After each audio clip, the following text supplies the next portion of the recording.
ఇప్పుడు మీ ఛానళ్ళల్లో headlines స్క్రోలింగ్లో illegal betting యాప్స్లో నాకు పిలిచారని స్క్రోలింగ్ నడుస్తుంటుంది, హెడ్లైన్స్ నడుస్తుంటుంది నాకు తెలుసు. కానీ ఫస్ట్ దాన్ని గేమింగ్ యాప్స్ క్లారిఫికేషన్ గురించి విజయ్ దేవరకొండని పిలిచారు అని ఫస్ట్ ఆ హెడ్లైన్ మీరు నా గురించి మార్చాలి. ఎందుకంటే బెట్టింగ్ యాప్స్ ఇన్వెస్టిగేషన్ తప్పకుండా నడుస్తుంది. కానీ మనని పిలిచింది వాళ్ళకు కూడా తెలియదు మన పేరు ఎందుకు వచ్చిందో. బట్ మన పేరు వచ్చినందుకు వాళ్ళు వెరిఫికేషన్ చేసుకొని వాళ్ళు డెలిజెన్స్ తీసుకోవాలి. మనం చేసింది గేమింగ్ యాప్స్కి ఎండోర్స్మెంట్. గేమింగ్ యాప్కి బెట్టింగ్ యాప్కి అసలు సంబంధమే లేదు. గేమింగ్ యాప్స్ అనేటివి completely legal, recognised by the government, licensed as a business. వాళ్ళకి జిఎస్టీలు, టీడీఎస్లు, కంపెనీలు, it's fully registered, recognised by supreme court and various state governments. అది గేమింగ్ యాప్.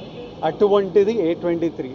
ఇప్పుడు క్విక్గా డౌట్ ఉన్న వాళ్ళకి క్విక్గా మీరు గూగుల్లోకి వెళ్ళి టాప్ గేమింగ్ యాప్స్ అని కొడితే కొన్ని వస్తాయి. A23తో సహా My11 Circle, Dream11, NPL, జుపీ ఇట్లాంటివి కొన్ని వస్తాయి. ఇవన్నీ రిజిస్టర్డ్ గేమింగ్ యాప్స్. ఇవన్నీ మన ఇండియన్ క్రికెట్ టీమ్కి స్పాన్సర్, మన ఇండియన్ ఒలింపిక్స్ టీమ్కి స్పాన్సర్, మన ఇండియా ఉమెన్స్ క్రికెట్ టీమ్కి స్పాన్సర్, ఐపీఎల్కి, ఎన్పిఎల్ ఒకదానికి అఫీషియల్ స్పాన్సరు, వేరియస్ కబడ్డీ లీగ్కి, వాలీబాల్ లీగ్కి అన్నిటికీ వీళ్ళు స్పాన్సర్ చేస్తారు. ఎందుకంటే these are completely legal entities.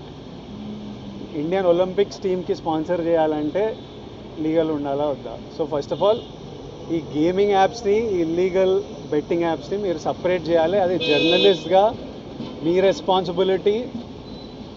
నా మీద మీకు ఆ రెస్పాన్సిబిలిటీ ఉండాలని కోరుకున్నా. కానీ మన పేరు వచ్చింది కాబట్టి కొన్ని క్లారిఫికేషన్స్ అడిగారు. ఆ clarification account details, transaction details ఏంటి, ఆ కంపెనీ అవన్నీ పంపించేసినాము. ఇంతటితో సమాప్తం. Thank you.